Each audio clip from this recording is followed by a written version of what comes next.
घने जंगलों के बीच से बहती थी नीलधारा नदी।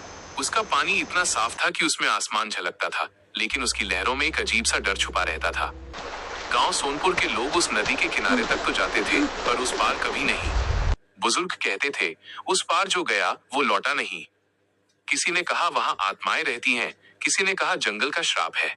लेकिन सच्चाई क्या थी, ये कोई नहीं जानता था। सोनपुर में रहती थी मीरा, लगभग 17 साल की निडर लड़की।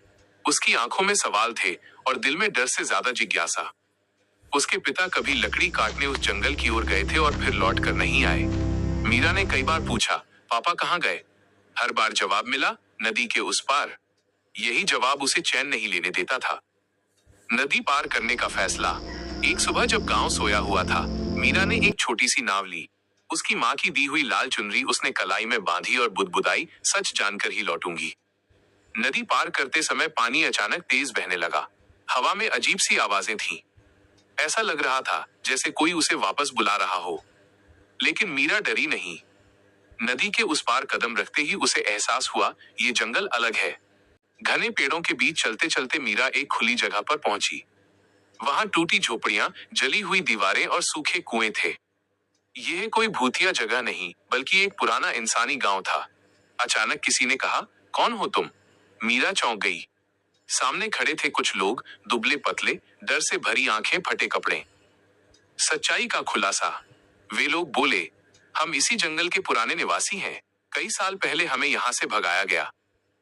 गांव वालों ने हमें भूत समझ लिया। उनमें से एक बूढ़े आदमी ने मीरा को पहचान लिया। तू रमेश की बेटी है ना? मीरा के पैरों तले जमीन खिसक गई। आप मेरे पापा को जानते हैं? बूढ़े की आंखें भर आईं। हाँ, वे हमें बचाने आए थे, नदी की बाढ़ में।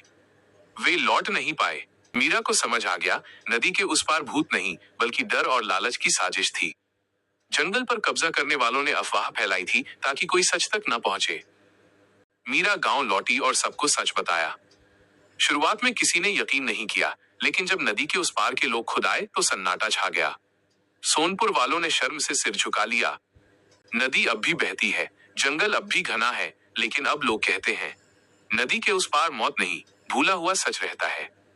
मीरा ने अपने पिता को तो नहीं पाया, पर उसने डर के उस पार की सच्चाई जरूर खोज ली।